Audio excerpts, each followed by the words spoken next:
tardes. Yo creo que sí que se nos oye. Buenas tardes, bienvenidos, bienvenidas a la Universidad de Burgos y a este Encuentro Estatal de Orientadores que ya se encuentra en su edición número 12. Soy Verónica Calderón Carpintero, la vicerrectora de estudiantes, y en nombre del rector de la universidad, que me ha pedido que traslade sus excusas porque no ha podido asistir, le ha surgido un viaje que no ha podido posponer a un poco más tarde y bueno, pues me ha rogado que salude de su parte y que dé las gracias y la bienvenida a todos a este encuentro estatal. Voy a presentar a los compañeros que me acompañan en la mesa.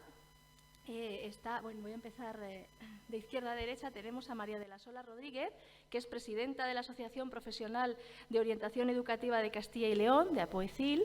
También nos acompaña José Antonio Antón Quirce, que es nuestro director provincial de Educación en Burgos, y Ernesto Gutiérrez Crespo, que es presidente de la Confederación de Organizaciones de Psicopedagogía y Orientación en España. Lo primero que quería hacer, ya lo he hecho de alguna manera, pues agradecer institucionalmente, ¿no? La elección de la Universidad de Burgos como sede para este encuentro nacional. Para nosotros, por eso quería expresamente agradecer, tanto a la dirección provincial como a ambas asociaciones, a la asociación y a la confederación, que hayan elegido Burgos, que hayan elegido la Universidad de Burgos para hoy en nuestra aula magna, que es nuestro salón más noble que tenemos, y además en un entorno yo creo que privilegiado, pues celebrar entre hoy y mañana este encuentro, que además, ya pueden ver ustedes la cantidad de gente. Hay 250 hoy, entre hoy y mañana seréis 250 profesionales en el ámbito de la orientación universitaria y preuniversitaria. Este encuentro estatal tiene como lema este año la orientación educativa en constante evolución. Y además seguramente sea un poco la continuidad de encuentros anteriores y en esta ocasión yo creo que reflexionar en atención a la diversidad, profundizar en los cambios legislativos que indica la inclusión, ¿no?, como principio rector, los nuevos contextos de enseñanza-aprendizaje, la comprensión de las características y necesidades de este tipo de estudiantado.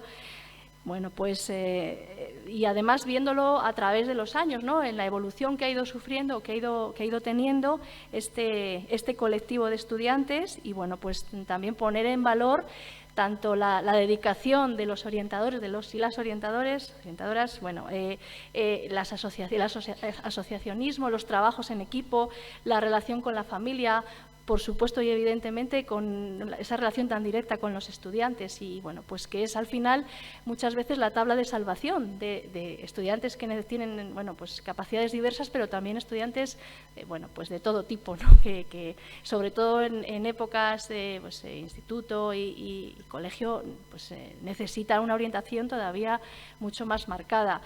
En nuestro caso, hablando de la universidad, todavía existen muchas barreras que romper en estudiantes que tienen algún tipo de discapacidad o de necesidades de atención a la diversidad. Por ejemplo, la movilidad internacional. Tenemos muy pocos estudiantes dentro de los en torno a 400, 500 que cada año se marchan fuera. Hay muy pocos que se marchen con algún tipo de discapacidad, y todavía menos los que recibimos, cuando en torno a otros 500 vienen de todas las partes del mundo. Esa es una de nuestras metas, por ejemplo, pero también hay estudiantes que tienen otro tipo de necesidades. Se han visto también muy marcadas después de la pandemia, como son cuestiones de estrés, de ansiedad, frente a los exámenes o frente a muchas situaciones en la vida.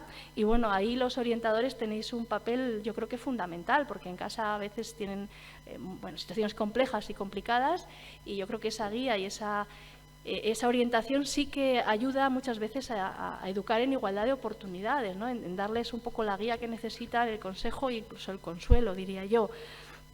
Hay muchos datos que preocupan en cuanto a tasas de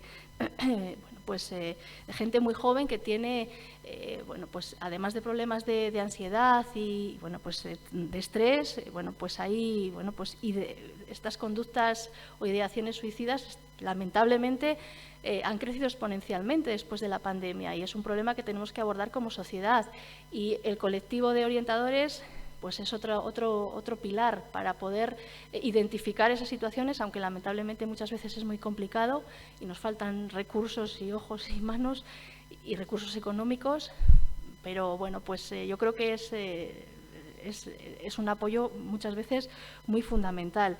Buscar el bienestar personal de todos estos estudiantes, de este colectivo estudiantil, yo creo que es fundamental. Así que, bueno, seguro que las dos jornadas de hoy son muy fructíferas. Yo no quería pasar la ocasión de dejar de agradecer, bueno, pues a la dirección provincial, en este caso, porque realmente la comunicación es directa, la relación con los orientadores y los directores también de los centros es total. Nos facilitan muchísimo poder realizar jornadas específicas en la universidad para orientar, pues, por ejemplo, en temas de la EBAU o de becas, ayudas al estudio, en cosas que a veces son menos trascendentes que igual las que se van a tratar aquí, pero también son muy importantes y bueno, pues muy necesarias, ¿no? Yo creo que esa combinación entre ambos tipos de enseñanza es magnífica y no quiero pasar la oportunidad de dar las gracias. Y bueno, pues nada más. Yo creo que a nivel de universidad podría decir, porque además es que creo que estos encuentros, bueno, no creo, lo sé, son mixtos, ¿no? Yo creo que la riqueza que tienen también es que son encuentros donde participan orientadores del ámbito universitario y del ámbito preuniversitario, y seguro que eso enriquece muchísimo. Y bueno, pues nosotros, ¿qué les ofrecemos en cuanto a orientación? Por dar una pincelada, bueno, pues cómo funciona la universidad, los títulos, procesos de admisión, normativa, tramitación de solicitudes, porque van un poco perdidos. Esta es la parte más de gestión y de trámite. Y luego, pues el apoyo, el programa Mentor, por ejemplo, apoyo entre iguales, tutores académicos que les sigan durante toda su vida académica. Y bueno, pues al final yo creo que en los centros preuniversitarios, en bachillerato seguramente el tema estrella es la EBAU, tener que pues lidiar también con el perfil del estudiante para saber orientarle a qué rama del conocimiento dirigirle, ¿no? Muchas veces, además de los gustos, pues también las capacidades, las competencias que tenga. Y bueno, yo creo que tenéis mucho trabajo por delante, o tenemos mucho trabajo por delante. Nada, de nuevo agradecer pues la presencia de aquí, de tanta gente. Espero que les guste la universidad, les guste la ciudad. Y bueno, pues muchas gracias. Bueno, vamos a participar en este foro que es, yo creo que magnífico, de aprendizaje y de reflexión colectiva. Y bueno, pues nada más, voy a dar paso ya a la presidenta de la Asociación Profesional de Orientación Educativa de Castilla y León, a doña María de las Olas Rodríguez, por favor. Gracias.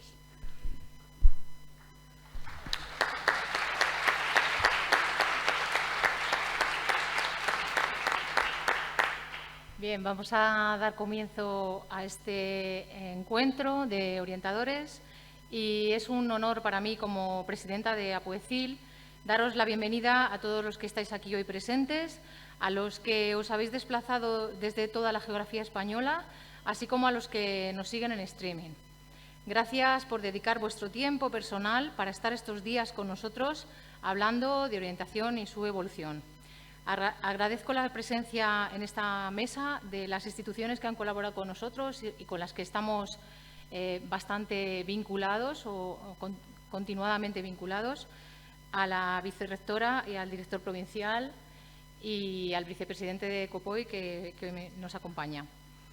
Celebramos este evento en la ciudad de Burgos con el lema «La orientación educativa en constante evolución», inspirándonos en la importante relación de esta ciudad con la evolución humana, porque la orientación no ha dejado de evolucionar como elemento que ha ido cobrando progresiva relevancia desde que fue creada como elemento de apoyo en la educación.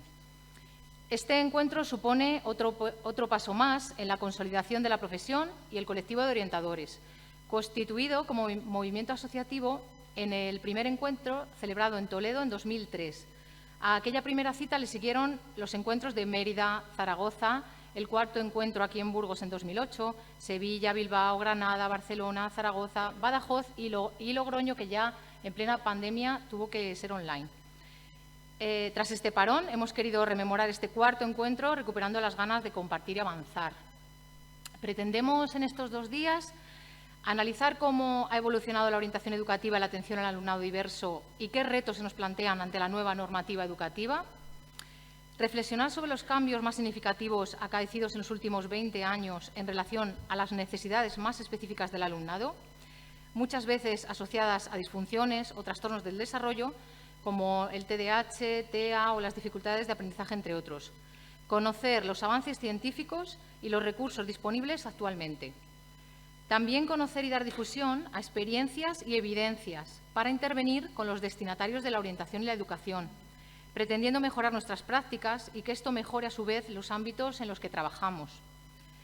Y por último, favorecer el asociacionismo y el interasociacionismo como recursos útiles que contribuyan no solo a la mejora profesional, sino en colaboración con las instituciones al servicio de la comunidad. Así, el programa que tenéis a vuestra disposición cuenta con especialistas de reconocido prestigio y experiencia, tanto desde el ámbito educativo como sanitario-social. Haremos un recorrido amplio desde la conferencia de apertura a cargo de don César Coll hasta la mesa de conclusiones y clausura, escuchando a grandes ponentes expertos en su materia, como Juan Baello, Javier Estevez, Jesús Bernal, Araceli Salas, mesa de asociaciones, panel de expertos en diversas problemáticas, finalizando con la presentación de las novedades editoriales de Ana Cobos y Antoni Ballester. Tenemos también espacios de encuentro y descanso para poder reflexionar y debatir, pretendiendo respetar mucho los tiempos asignados a cada ponente, mesa o panel. No quiero terminar sin expresar mi agradecimiento a mi equipo de Junta Directiva y al comité organizador de este encuentro, que después de varios meses de trabajo intenso han hecho que este reencuentro sea posible. Estos miembros de la organización estarán pendientes para lo que necesitéis a lo largo de las jornadas. Sobre orientación, intervención, educación se va a hablar y mucho, así que no le quito más tiempo a nuestros compañeros de mesa en esta inauguración. Muchas gracias.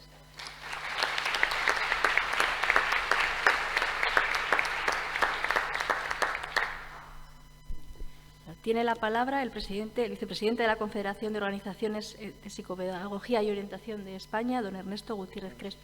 Muy bien, pues nada. Sí, ahora sí. Muy bien, nada, pues simplemente unas palabras. Soy vicepresidente de COPOE. Aquí tenía que estar Ana Cobos, que es la presidenta de nuestra confederación, pero por un pequeño problema de salud pues no ha podido estar, pero os manda un cordial saludo y desde aquí también desearle una pronta rehabilitación que seguro que en breve tiempo ya estará otra vez con nosotros. Bien. Bueno, a la hora de hacer la introducción desde COPOE, yo cuando pensaba, bueno, qué palabras decir o cómo introducir este tema que no se haya dicho ya, yo creo que la 12ª jornada, el 12º encuentro de orientadores y de orientadoras supone, la verdad, un hito, ¿verdad? Comentamos en el año 2003, cuando se creó el primer encuentro de orientación en Toledo, pues empezó a surgir el movimiento asociativo. Y bueno, el hecho de que se hayan realizado encuentros de orientación prácticamente en toda la geografía española, en diferentes ámbitos, pues bueno, supone un logro para nosotros, pues porque por un lado nos permite interactuar, conocernos y por otro lado visibilizar también la orientación, ¿no? Que digamos que es algo muy necesario, ¿no? Un hito importante también dentro de nuestra trayectoria del campo de la orientación fue la constitución de COPOE en el año 2005, que digamos COPOE es la Confederación de Organizaciones de Orientación, que estamos a nivel de todo el Estado, ¿vale? Y bueno, los que hemos organizado encuentros y jornadas de este tipo, pues sabemos el esfuerzo y el trabajo que lleva. Por eso hay que poner en valor ese valor, pues tanto del comité organizador, el apoyo institucional que ha tenido, y pues, sobre todo porque se hace desde el altruismo, desde quitándose horas al tiempo libre y desde luego eso es un valor que hoy en día pues no está muy en boga, ¿no? Entonces, en ese sentido, desde COPOE, pues todo nuestro aplauso y nuestro reconocimiento. Muy posiblemente las personas que estáis aquí, algunas estéis asociadas, otras no, en vuestra asociación. A mí sí que me gustaría insistir en la importancia de asociarse, ¿vale? Porque, por un lado, nuestro trabajo como orientadores y como orientadoras a veces puede ser un poco individual, ¿no? Estamos a veces en nuestros despachos atendiendo 1000 tareas y necesitamos muchas veces el contraste, el apoyo de otros compañeros. El asociacionismo puede cubrir esa labor, ¿vale? Pues porque nos podemos juntar, podemos compartir experiencias y principalmente y sobre todo porque crece el sentimiento de compañerismo, amistad, etcétera, ¿vale? Y en ese sentido también el asociacionismo es muy importante de cara a visibilizar nuestro trabajo. Sabemos que la orientación es una labor, la orientación educativa relativamente temprana en el tiempo, es decir, los primeros orientadores y orientadoras en centros pues se iniciaron en el 92 más o menos, según cada comunidad autónoma, y todavía necesitamos visibilizar nuestro trabajo, ponerlo en valor porque es un trabajo muy importante. Entonces, en ese sentido, simplemente animar a los que ya estéis en las asociaciones y a los que no estéis, pues a que deis ese paso porque todos somos necesarios, ¿vale? Todas somos necesarias. Y nada, sin más, agradecer el programa que se va a desarrollar, es muy interesante y seguro que va a ser tan interesante como aquel encuentro que se organizó en Burgos también en el año 2008, del que guardamos un gran recuerdo. Y nada, pues muchísimas gracias por vuestra participación y sobre todo al comité organizador por el esfuerzo que ha realizado en la organización de este encuentro.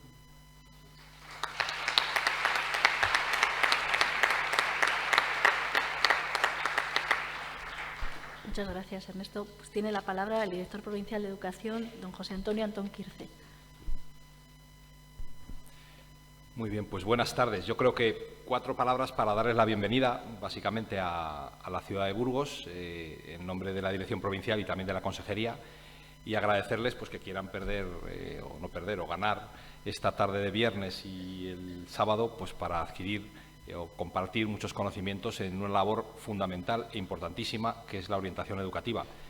Quiero especialmente también agradecer a Verónica, es verdad que es amiga mía, por eso, pero es cierto que entre la universidad y la dirección provincial hay una relación muy fluida y es bueno que siga siendo así porque redunda en un montón de programas y actividades que hacemos conjuntamente en beneficio de nuestros alumnos, que es lo que nos motiva a todos y por lo que estamos aquí, es por atender mejor a nuestros alumnos. Permitidme un par de reflexiones. Yo soy un docente, ahora me pongo corbata, pero quiero decir que he estado muchos años en el instituto y que me la ponía el día de la graduación, nada más, ¿no? Ahora me la tengo que poner más frecuentemente. Aquí hay compañeros con los que he podido compartir en el instituto, pues yo como docente, profesor de biología, y algunos como orientadores. Si a un profesor o un docente le preguntas qué es el orientador, qué hace el orientador, bueno, es una labor fundamental, ¿no? Que además está muy bien el título, la orientación educativa en constante evolución, porque es verdad que ha sufrido en los últimos años una evolución muy grande, ampliando sobre todo las funciones que tiene el orientador.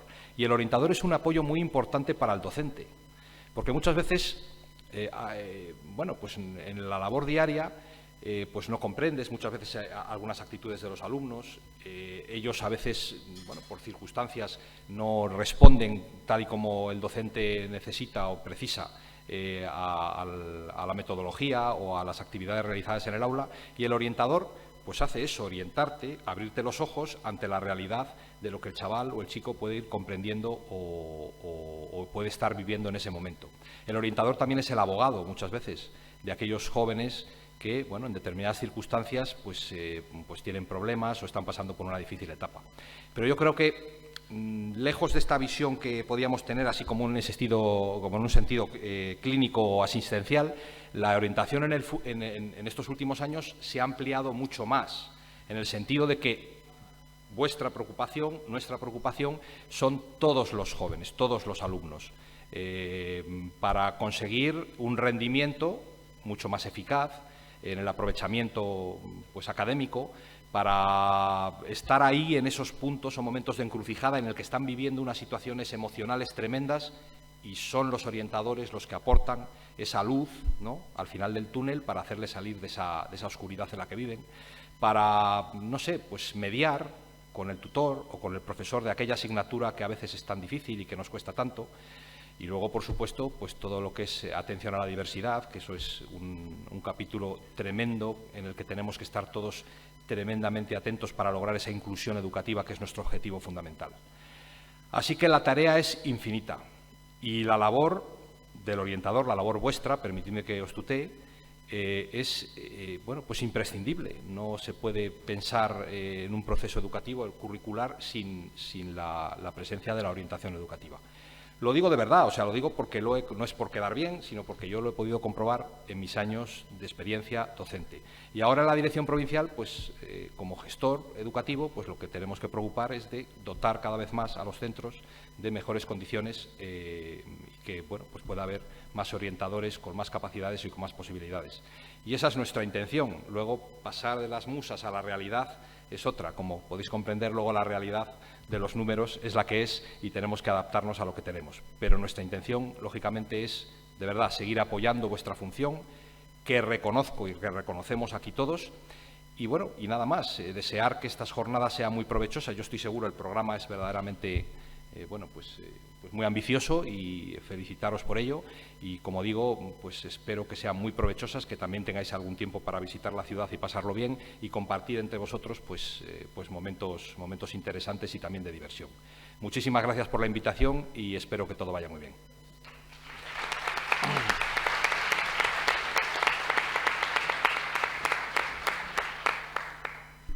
Muchas gracias, José Antonio.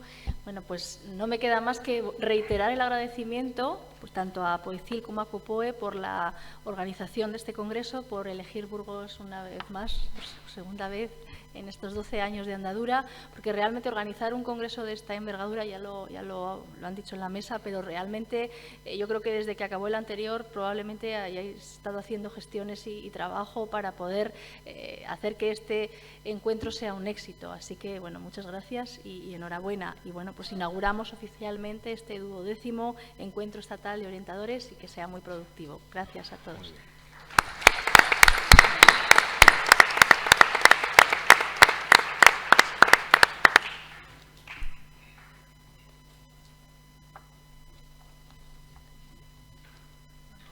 Creo que tenemos un momentín hasta las 5 de la tarde que comienzan las ponencias, me parece, así que sobre todo son ya las 5. Bueno, pues para que los que están conectados por streaming no se nos escapen y sigan conectados, que ahora es cuando empieza lo bueno.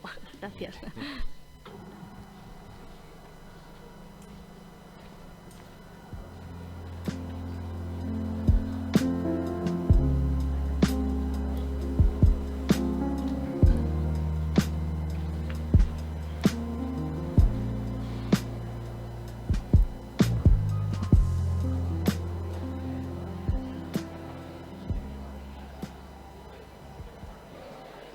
Bueno, pues podemos dar comienzo.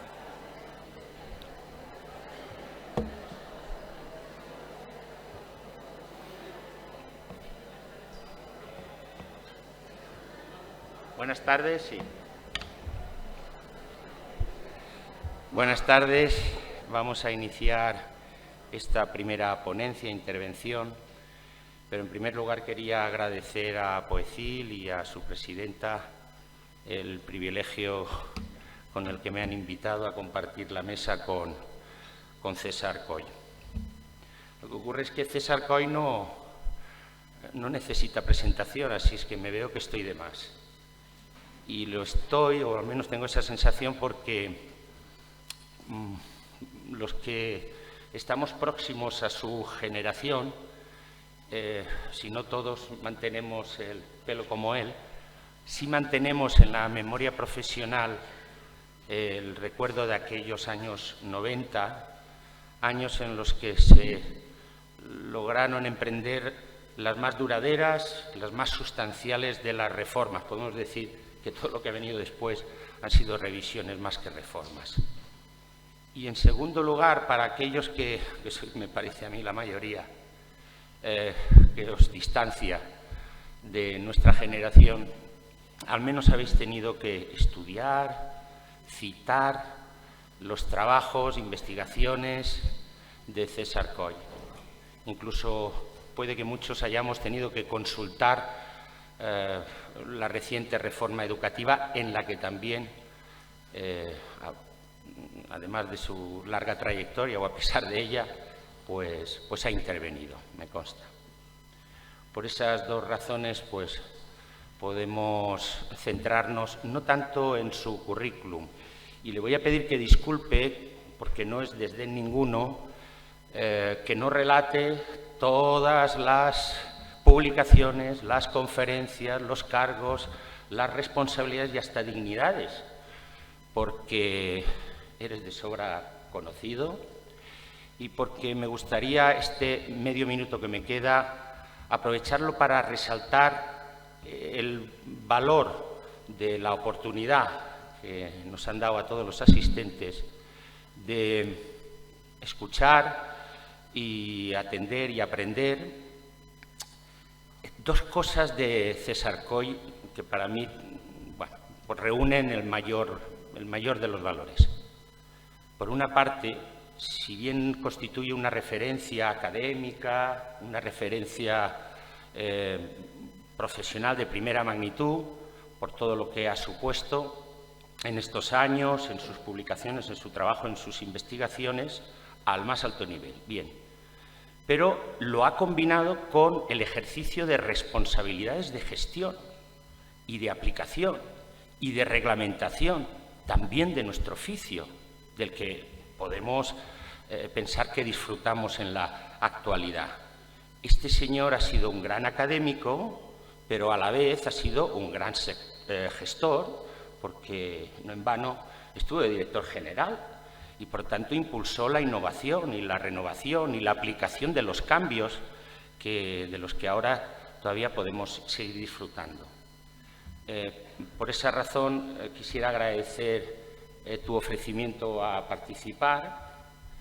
Creo que esa síntesis entre lo teórico y lo académico y lo reglamentario y innovador y de renovación en la práctica docente enriquece y da un valor añadido a lo que todavía hoy cuesta emprender. Muchos son los principios, muchos son, no sé si estás de acuerdo, en las aspiraciones pedagógicas de nuestro sistema educativo, pero no pueden ser eficaces si no se acompañan de la gestión, de la aplicación de la praxis educativa. Por tanto, muchísimas gracias. Vostè té la paraula. Bueno, muchas gracias de verdad por tus palabras y te agradezco que no hayas hecho una relación que me recuerde los años que han pasado y todos los que tenemos o que tengo. Y quiero empezar agradeciendo de verdad muy sinceramente a la Asociación Profesional de Orientación Educativa de Castilla y León y también a la Confederación por esta oportunidad que me habéis brindado de estar con vosotros, de visitar de nuevo Burgos, que me parece una ciudad maravillosa, y de poder compartir con tantas orientadoras y orientadores una reflexión que me ha sido muy útil hacer para poder venir aquí a compartirla con vosotros y que no hubiera hecho probablemente si no hubiera recibido esta invitación. Invitación a la que antes lo comentaba María Teresa, no me he podido negar porque fueron muy hábiles. Yo no soy muy dado, la verdad, os digo, digamos, a conferencias de este tipo, no de este, sino de cualquiera, porque siempre me da, digamos, me aburra a mí mismo escuchándome y ya me he escuchado mucho, pero me invitaron hace 2 años. Y claro, hace 2 años era imposible decir, no, yo es que de aquí 2 años no podré ir a una conferencia a Burgos. Y entonces, pues los 2 años han pasado. Afortunadamente la pandemia ha terminado y afortunadamente estamos todos aquí. Esto me ha dado pie, digamos, a hacer una reflexión sobre la evolución, más que sobre la evolución, sobre dónde estamos, dónde yo pienso que estamos. Dónde estamos no lo sé, porque eso cada uno y cada una tiene su visión, pero dónde me parece a mí que estamos. Y he empezado haciendo esta reflexión, digamos, y la idea más general es que estamos muy adelante de donde estábamos hace 30 años. Hemos avanzado muchísimo. Es que es importante empezar diciendo esto, porque tenemos una cierta tendencia siempre a señalar lo que no va, lo que no funciona, los problemas que hay. Hace 30 años, un poco más, en la década de los 90, efectivamente, yo recuerdo los primeros orientadores, no había ahí en la LOCSE, y en la primera orden sobre orientación y lo que costó, digamos, crear aquello y la incorporación. Bueno, digamos, y hoy en día estamos donde estamos. Os voy a decir, digamos, el crecimiento ha sido espectacular, los espacios que han ganado se ha ganado para la orientación y la intervención psicopedagógica. A mí me gusta utilizar los dos términos, debe ser una cuestión, digamos, de historia personal. Me gusta seguir utilizando los dos términos de orientación e intervención psicopedagógica u orientación educativa y psicopedagógica, pero bueno, ese es otro tema. Digamos, hemos avanzado muchísimo y cuando yo pensaba, bueno, ¿y en qué? Más que ver lo que hemos avanzado, me gustaría, digamos, señalar algunos desafíos y retos que tenemos por delante y oportunidades que tenemos como colectivos. Cuando digo tenemos, me perdonaré, yo no soy orientador en la práctica, pero he estado muy vinculado a la orientación. Yo he participado en la creación de equipos, he trabajado con ellos, digamos, no únicamente desde el ámbito normativo, sino también desde la formación de orientadores, en psicopedagogía, en másters, donde hemos tenido orientadores como alumnos, orientadores en ejercicio, como alumnos en los másteres y como colegas y colaboradores en la formación de futuros orientadores. Y por lo tanto me siento, aunque no sea un orientador en ejercicio, cuando hablo me siento como formando parte también del colectivo. Pues bien, cuando yo pregunto ¿dónde estamos y qué tenemos por delante? Vamos, se me ocurre pensar en tres puntos clave para analizar esta evolución, sobre todo mirando hacia el futuro, no hacia el pasado. Uno es el contexto normativo, ya se ha dicho, ¿no? Hemos de preguntarnos qué dice la LOMLOE respecto a la orientación, qué novedades incorpora la LOMLOE respecto, digamos, a la ley anterior que regulaba la orientación de una determinada manera. Y voy a aprovechar esto para explicaros un poco cómo tenía previsto compartir estas reflexiones con vosotras y con vosotros. Primero, por lo tanto, voy a centrarme muy brevemente y muy sucintamente en lo que dice la LOMLOE, en un repaso de lo que dice la LOMLOE sobre la orientación, que ya os avanzo que no supone grandes novedades, respecto a lo que ya había. Pero sí que tiene una novedad, no directamente con la orientación, sino con el tema del currículum y el planteamiento curricular y el nuevo planteamiento curricular que plantea, a mi juicio, grandes desafíos y enormes oportunidades para la orientación. Pero de ese punto me ocuparé, digamos, en el tercer apartado del esquema. El segundo cambio, yo creo, importante que ha habido en estos años y que marca la situación actual es que entre la última década, las dos últimas décadas del siglo pasado y este inicio de la tercera década de este milenio, ha cambiado radicalmente lo que podríamos llamar el panorama de cómo aprendemos las personas y qué es el aprendizaje. Ya no se aprende igual, ya no se aprende de la misma manera, no se aprende en los mismos sitios, no se aprende utilizando los mismos recursos, y eso lo sabemos todos. Digamos, ha cambiado el sistema educativo, ha cambiado el perfil del alumnado, ha cambiado el perfil del profesorado, no lo perdamos de vista, y ha cambiado sobre todo lo que quiere decir aprender. Aprender hoy no es lo mismo que aprender en el siglo XXI. Y nuestros alumnos hoy y alumnas no aprenden como aprendían, digamos, los de los años 80 y 90. Únicamente para dar dos pinceladas, ¿no? Es decir, en los años 90 en este país no había inmigración, no teníamos inmigrantes, no había. Y Internet no existía Internet. Digamos, y hoy no hace falta más que os diga, digamos, entre los 14 y los 16, no digamos 17 y 18 años, las tasas de escolarización no tenían nada que ver con las de hoy. Los profesores de bachillerato de aquella época eran muy diferentes por formación, por tradición, a los profesores de bachillerato, digamos, y de la ESO, de la educación secundaria obligatoria hoy en día. Es decir, el sistema ha cambiado, pero sobre todo yo diría lo que ha cambiado es la manera de aprender, lo que significa aprender en el siglo XXI. Se habla, y ese será el segundo apartado de mis reflexiones, hoy en día de una nueva ecología del aprendizaje. Y esa nueva ecología del aprendizaje plantea retos enormes a la educación formal y escolar, por unas razones que luego comentaremos. Y también, como no podía ser de otra manera, a la orientación educativa, que es uno de los elementos o de los componentes fundamentales de la educación formal y escolar. Por lo tanto, después, digamos, de hacer unos breves comentarios sobre qué implica la LOMLOE para la orientación, me detendré en qué cambios, o algunos de los cambios, porque esto sería objeto de otra conferencia y quizá más larga, implica lo que significa aprender hoy, cuáles son los parámetros del aprendizaje humano actualmente. Luego me detendré, digamos, en aquello que decía, la LOMLOE no ha supuesto cambios en cuanto a la orientación, pero claro, hace un planteamiento del currículum que tiene como ejes, digamos, tiene 3 ejes que van a cambiar, a mi juicio, es decir, que no sé si van a cambiar o no, a lo mejor es un deseo mío, pero creo,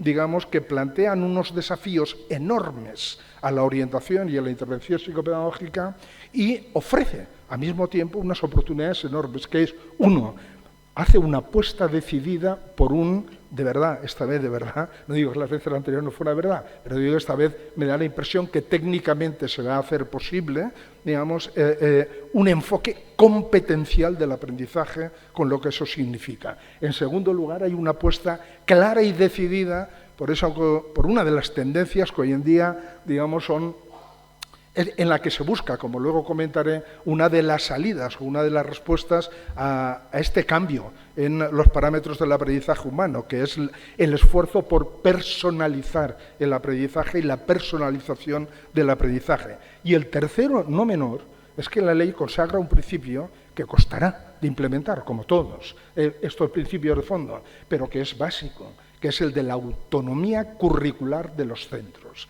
Estos 3 aspectos, digamos, el de la apuesta por un aprendizaje competencial, la apuesta por la personalización del aprendizaje y la aceptación como algo positivo y no como algo a evitar de la autonomía curricular de los centros, son 3 elementos que no tienen que ver, no dicen nada de orientación. En la LOMLOE no se dice que esto tenga que ver con la orientación, pero que a mi juicio plantea unos desafíos enormes al ejercicio de la orientación y la intervención psicopedagógica, al tiempo que abre unas perspectivas y unas oportunidades inmensas. Y finalmente terminaré pues con un par o 3 de comentarios sobre qué se podría hacer o cómo podríamos intentar, como siempre que se habla de riesgos y de oportunidades, qué podríamos hacer o qué deberíamos hacer, según cómo se vire, para poder afrontar los riesgos y aprovechar las oportunidades, porque en último término, digamos, es el objetivo último, digamos, de la reflexión. Primero, el marco normativo ¿cuál es el contexto normativo en el que nos situamos o se sitúa actualmente la orientación? Primero, digamos, fijaros, muy sucintamente, no entro en detalle, solamente los enuncio. Referencias específicas a equipos o servicios de orientación. Cuando yo he hecho una búsqueda en la ley, en fin, en toda la ley, he encontrado 2 a equipos o servicios de orientación. Ahí están. No, las transparencias, la presentación os la voy a dejar, luego no hace falta que seguramente la organización os la pondrá a vuestro alcance y podréis buscarlo y contrastarlo, ¿verdad? 2, hay, eso sí, muchas referencias a recursos especializados, profesionales cualificados, profesionales especialistas. No se menciona la orientación, pero se hace referencia a recursos, digamos, y a profesionales especializados, casi siempre, ahí están los artículos, vinculados a lo que en la ley se denomina el alumnado con atención educativa específica o con necesidad de atención educativa específica, que son básicamente 4 colectivos. Alumnos con necesidades educativas especiales, alumnos con altas capacidades, alumnado de incorporación tardía y alumnado con dificultades específicas de aprendizaje. La mayor parte de referencias a recursos especializados tienen que ver, digamos, con este ámbito y con la evaluación y promoción y el consejo orientador en la ESO y el acceso a los ciclos formativos de grado básico y la titulación en la ESO, ¿verdad? Hay referencias a la orientación educativa y profesional, no a servicios, pero sí a la orientación educativa y profesional, donde se menciona aquí, pero siempre o como principios del sistema educativo o como principios pedagógicos, y esto es importante, porque se plantea la orientación como un principio pedagógico de todo el sistema y como función útil del profesorado, como función del profesorado, ¿de acuerdo?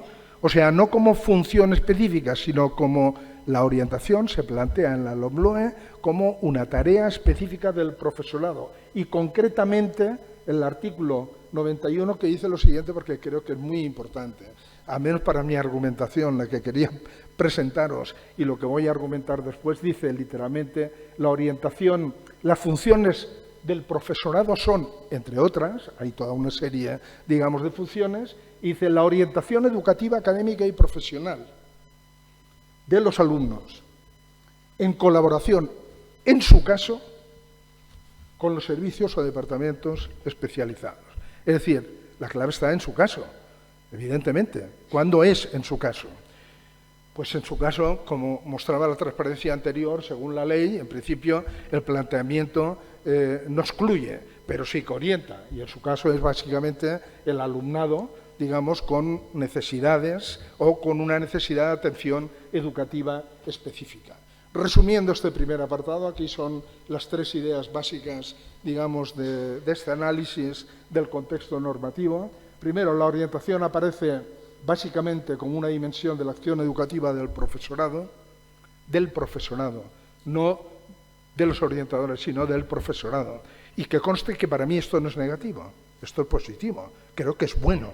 Digamos que la orientación se plantee como la tutoría, como uno de los elementos fundamentales de las funciones del profesorado, que puede ejercer, en su caso, en colaboración con los servicios o departamentos especializados. Y en su caso, se concreta básicamente en estos tres apartados que comentaba. O bien el alumnado con necesidad específica de apoyo educativo, o en la ESO, por cuestiones de promoción, titulación, paso de curso, acceso a ciclos formativos de grado básico, y la orientación profesional. Y no hay en la LOMLOE referencias precisas a la organización de los servicios de orientación. En ningún caso se dice si tiene que haber departamento de orientación, si no tiene que haberlos, si tiene que haber equipos de sector, si no tiene que haberlos. No se dice nada de esto, como tampoco se dice nada, así como hay mucho mensaje pedagógico general en la ley, no lo hay sobre los marcos teóricos de referencia desde los cuales abordar las tareas de orientación. Esta, por lo tanto, es la conclusión. Si nos paráramos aquí, yo diría, la LOMLOE añade poco a la situación que tenemos. Añade poco en cuanto a referencias explícitas. Añade algo que es muy importante, que retomaré luego en el apartado 3, y es que toda ella responde a una filosofía absolutamente impregnada por la inclusión, por la comprensión, que pone en la personalización del aprendizaje y en la atención a la diversidad la clave de la calidad de la educación. Y eso abre una perspectiva nueva, porque justamente eso es lo que abre toda la reflexión que luego haré en el apartado tercero del esquema, cuando me ocupe del tema del currículum, por cómo se plantea, digamos, el desarrollo del currículum. Pero vamos al segundo apartado del esquema que os planteaba al principio. El aprendizaje en el siglo XXI, decía hoy, en esta tercera década, hoy, no tiene ya nada que ver con la manera como las personas aprendíamos. ¿Cuántos de nosotros en este momento, si queremos aprender algo, tenemos recursos más que suficientes para saber cómo tenemos que hacerlo y cómo podemos hacerlo sin necesidad de acudir, digamos, a ninguna instancia de educación formal? A alguien le interesa saber, qué sé yo, digamos, los diferentes tipos de insectos que pueden pulular, digamos, por un tipo determinado de ecosistema tal, pues si tiene un móvil y conexión a Internet o un ordenador o un acceso fácilmente puede conseguirlo. Quiere decir, ha cambiado completamente lo que es la manera como tenemos de aprender las personas. Y aquí hay algunas de las cosas. Anoche en una cena que estábamos aquí con compañeras, se hablaba justamente de Internet, las redes sociales, de lo que aborda, de lo que tal. Ha cambiado completamente este panorama. No podemos, es decir, la orientación no puede, y la prueba es que no puede, porque estamos interpelados continuamente por situaciones que tienen que ver con estos cambios que se han producido en los parámetros de lo que es el aprendizaje humano, para bien y para mal. Yo no digo que siempre sea para bien. Digo que hoy en día se pueden aprender muchas cosas, con algunas de las cuales estaríamos totalmente de acuerdo que son socialmente muy beneficiosas, y todos estaríamos de acuerdo que qué bien que se aprendan y qué bien que se tenga acceso a eso, y otras que pensamos qué horror porque eso abre, digamos, el camino, pero eso es una realidad, y como es una realidad hay que tener en cuenta, y es la realidad en la que hoy en día se aprende, y en la realidad a la que se tiene que hacer frente desde los sistemas de educación formal y, cómo no, desde la orientación.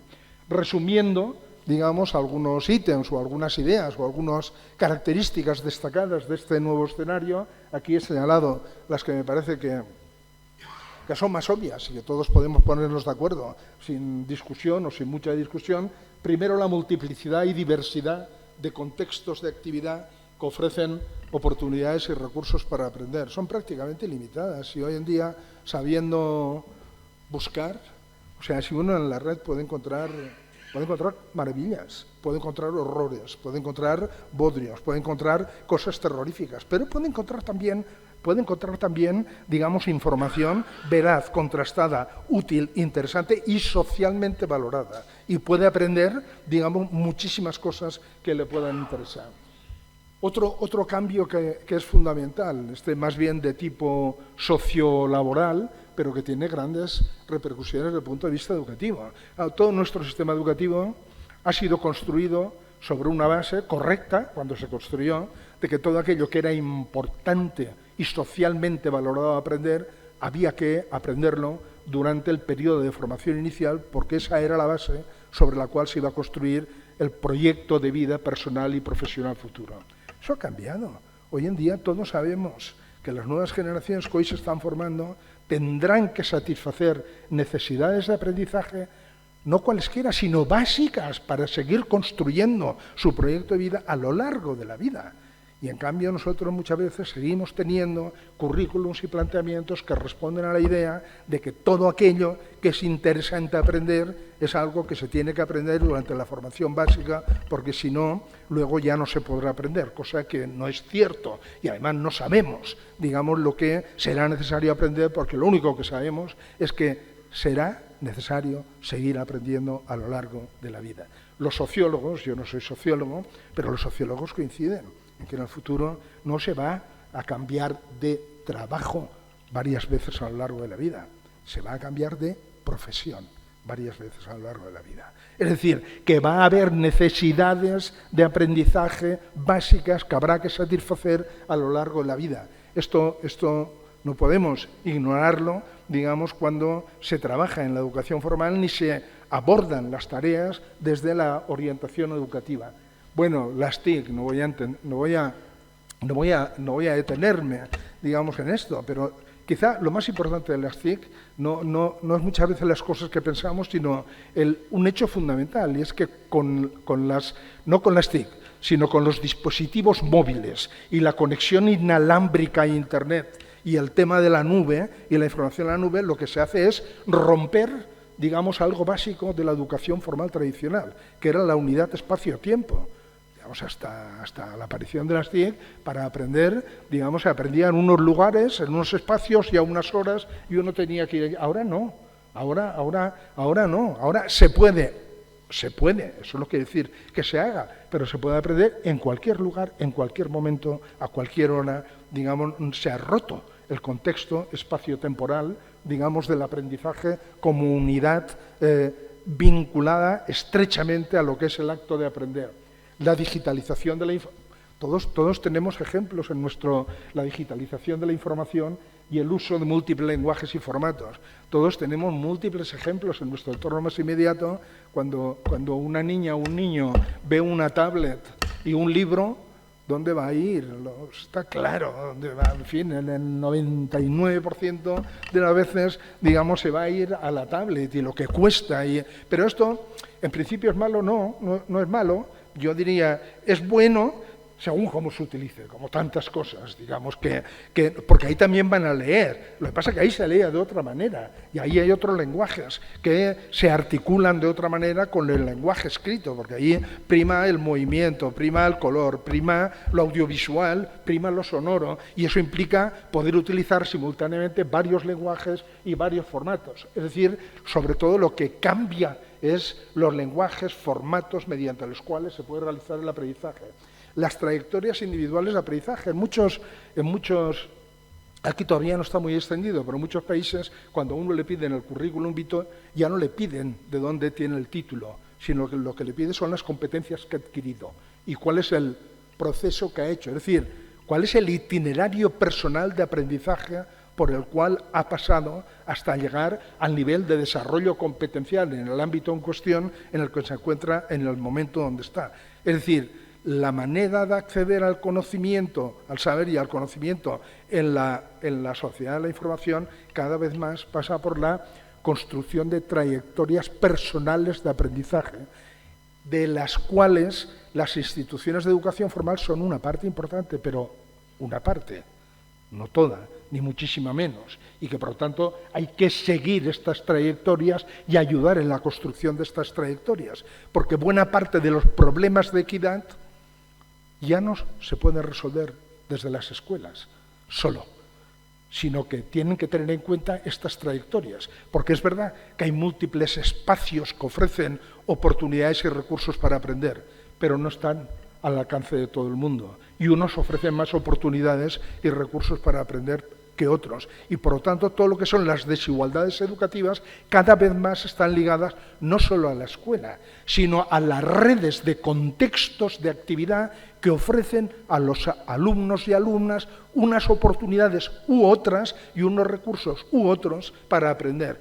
Y desde las instituciones de educación formal y desde la orientación educativa no podemos quedarnos al margen de eso si queremos poner el foco en lo que realmente, pienso yo, tiene que ser nuestro foco, que son cómo ayudar al alumnado a aprender más y mejor, y por supuesto a motivarse y a emocionarse aprendiendo y a disfrutar aprendiendo y a desarrollar su bienestar aprendiendo, pero nuestro foco, digamos, es cómo favorecer y promover, digamos, ese aprendizaje en las instituciones de educación formal y en el resto de contextos de actividad a los que puede tener acceso el alumnado. Y por último, una cosa fundamental desde la perspectiva del currículum. Cada día son más importantes las competencias denominadas generales o transversales. Es decir, cada vez más, decíamos antes, vamos a tener que satisfacer necesidades de aprendizaje. Bueno, van a tener que satisfacer las nuevas generaciones necesidades básicas de aprendizaje a lo largo de su vida. Por lo tanto, lo más importante que necesitan aprender, si algo hay que aprender en la educación básica, que es, pues, a ser capaces de poder seguir aprendiendo. Es decir, realmente lo fundamental es esta capacidad que antes llamábamos de aprender a aprender y que ahora llamaríamos mejor, con una terminología, yo diría, un poco más precisa, cómo conseguir y cómo ayudar al alumnado a construir identidad de aprendiz habilitadora, es decir, que se construyan como aprendices capaces de seguir aprendiendo en una diversidad y heterogeneidad de situaciones y de condiciones. ¿Que quiere decir cosas? Evidentemente que quiere decir adquisición de contenidos tal como los entendemos tradicionalmente, ahora luego lo comentaré, pero quiere decir también cosas a las que tal vez hemos prestado poca atención. Y es que una de las cosas más importantes para aprender, ¿yo qué hago cuando no sé algo y quiero saber algo? Pues lo primero es identificar que no lo sé e intentar entender que no lo sé, porque muchas veces el problema que tengo es que ni siquiera soy consciente de que no sé lo que no sé. Por lo tanto, tomar conciencia y aceptar emocionalmente que uno no sabe algo es algo que hay que aprender. ¿Y a quién voy a pedirle ayuda? ¿A quién me he de dirigir? ¿Y cómo voy a pedir esa ayuda para que se me dé? ¿Y cómo, una vez reciba esa ayuda, voy a ser capaz de utilizarlo? Todo esto son competencias, digamos, que son fundamentales y lo serán y son básicas en la nueva ecología del aprendizaje en la que estamos situados. Es decir, todo lo que tiene que ver con la construcción de identidades de aprendiz habilitadoras que nos permitan seguir aprendiendo en una variedad y diversidad de situaciones y condiciones. Es decir, la nueva ecología del aprendizaje nos podríamos extender, pero creo que con esto el mensaje que quería transmitir puede quedar claro. Aparecen nuevas necesidades de aprendizaje, nuevas maneras de aprender, nuevos contextos de aprendizaje, nuevos recursos y oportunidades para aprender, nuevos agentes facilitadores de aprendizaje, para lo bien y para lo mal, que vamos a decir, ayer lo comentábamos también, de la influencia y la capacidad de influencia educativa, no siempre, desgraciadamente, para bien de los influencers, muchos influencers, y en las redes sociales. Pero es una realidad, está ahí. Por lo tanto, todo esto acaba configurando una nueva ecología del aprendizaje que afecta al dónde, con quién, de quién, cuándo, para qué y cómo aprendemos.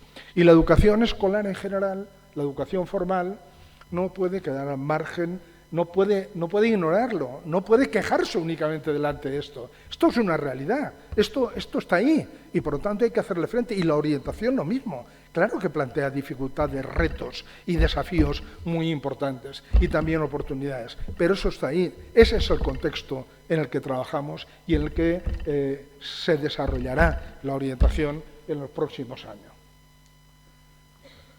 Esto ha generado algo que todos sabemos, siempre digo, no deja de ser curioso, nunca ha habido tanto alumnado escolarizado, nunca las tasas de escolarización han sido tan elevadas, nunca ha habido tantos recursos, nunca la sensación general cuando uno ve los medios y lee los periódicos y escucha de que la educación va mal y que todos son problemas y que tal, ha sido tan elevada. ¿Cómo se explica esta contradicción?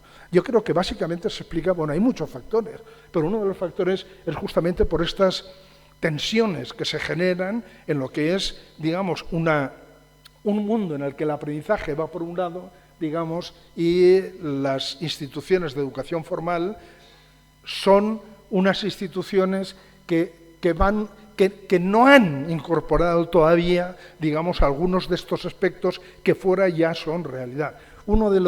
Hay encuestas, yo no conozco aquí en España ninguna, en Cataluña conozco una que apunta un poco en este sentido, pero en otros países hay encuestas que son muy claras al respecto sobre lo que los anglosajones llaman el engagement del alumnado en el aprendizaje. Son interesantísimas. Por ejemplo, recuerdo una de Estados Unidos y de Canadá con 30 y pico mil alumnos, no era una cosa menor, era una encuesta de la Gallup enorme, que identificaba hacia 3 categorías, muy implicados, los alumnos estaban muy implicados, que quería decir que iban contentos a las escuelas, que les gustaba lo que aprendían, que estaban satisfechos y tal, medianamente implicados y abiertamente desimplicados. Ellos decían activamente desimplicados, es decir, en contra, que rechazaban la escolarización. Al final de la educación primaria, la encuesta mostraba que prácticamente el 80% del alumnado estaba muy implicado y las otras 2 categorías eran un 20% juntas, y en el equivalente al nuestro cuarto de la ESO, el porcentaje de los alumnos desimplicados era un 30% y el de los activamente desimplicados otro 30%, y que solo un 30%, continuaba implicado en el aprendizaje escolar.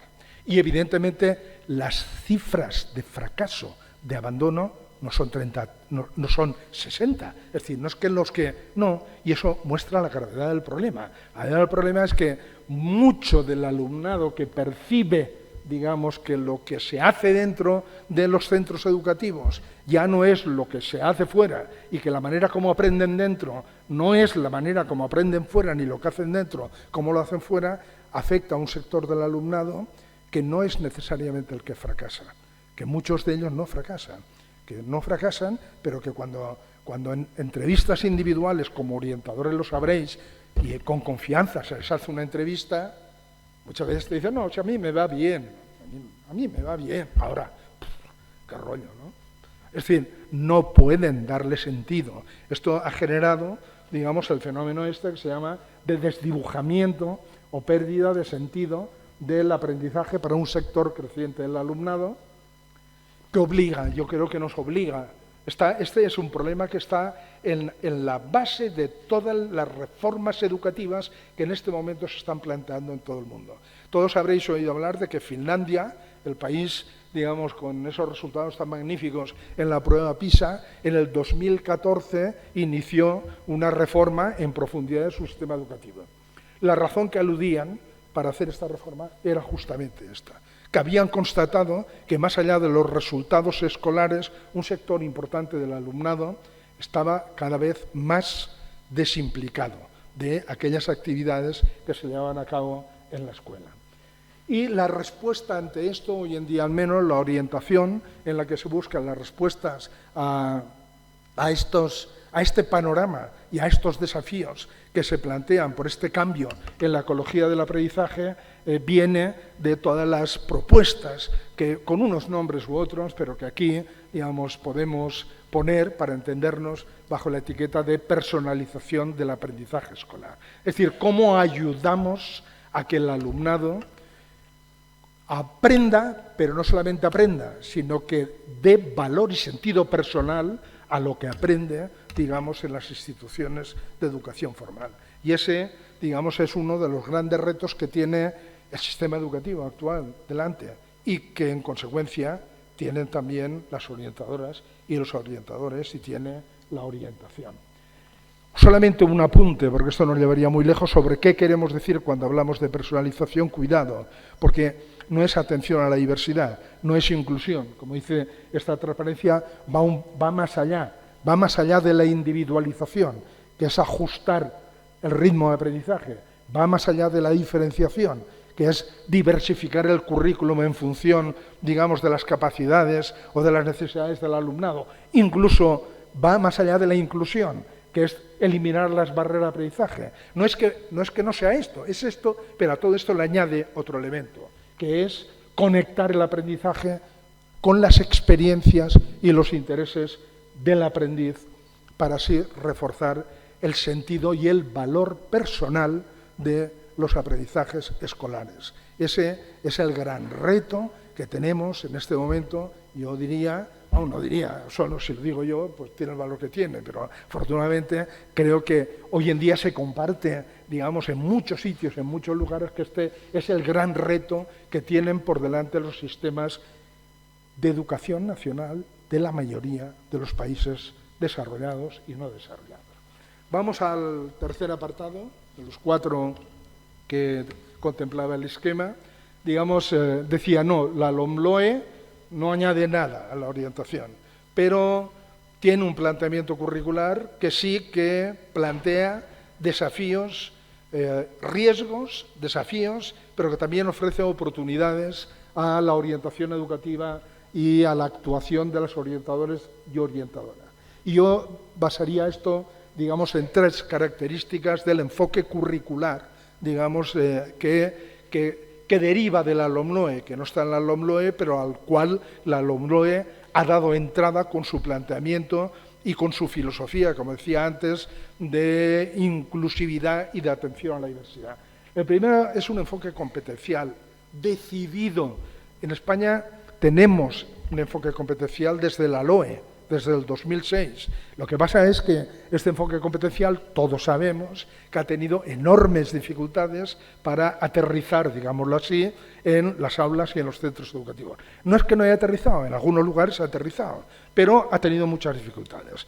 Y hay muchas razones, que no vamos a entrar aquí en ellas, pero yo diría que aquí hay 3 que son básicas y que se intentan abordar con el nuevo planteamiento curricular. Uno, digamos, es que aparecían por un lado las competencias clave, que son generales, las de la Unión Europea, las famosas 8 competencias que uno encuentra con una formulación u otra en todos los currículos, prácticamente de todo el mundo, y por otra parte estaban las actividades y los contenidos en el aula. Y entre una y otra no hay nada. Es como si trabajando los contenidos se tuviera que llegar, digamos, a desarrollar estas competencias clave generales. El planteamiento curricular nuevo lo que hace es introducir, es decir, buscar una articulación un poco más precisa entre lo que son los contenidos de las materias específicas que implican saberes. Es verdad que uno puede desarrollar la competencia clave de aprender a aprender con muchos contenidos, pero todos los contenidos no son iguales para el alumnado. Los contenidos que son importantes para un alumno o una alumna que vive en España hoy no son los mismos importantes y decisivos para un alumno o una alumna que vive en Shanghái, por ejemplo. Es decir, que los saberes también importa y que tener en cuenta cuál es el contexto y los saberes específicos mediante los cuales se desarrollan las competencias clave es importante. Y esto es justamente lo que intenta hacer este nuevo elemento que aparece en los currículos, que son las competencias específicas, que se convierten en el elemento fundamental del nuevo planteamiento curricular. La segunda es el tema contextual, como decía antes, claro. Una competencia clave en comunicación lingüística, aprender a comunicarse adecuadamente en la lengua, mantener interacción constructiva, comprender textos pero es lo mismo comprender un texto de física cuántica que un texto, digamos, no, uno puede ser un analfabeto, yo soy un analfabeto leyendo textos de física cuántica. Digamos, esa competencia la tengo que concretar y la tengo que concretar con saberes específicos y con contextos específicos. No es lo mismo la manera de relacionarse en un país que en otro. Si yo aquí, al director provincial, al alcalde, me es igual, a cualquier persona que conozca que representa un puesto de autoridad, le hablo de tú, me dirán, qué mal educado, ¿verdad? Pues si en Suecia yo le hablo de usted al presidente del gobierno, me dirá, pero bueno, ¿qué hace? Porque ellos se hablan de tú. Y lo contrario es, ¿qué quiero decir con esto?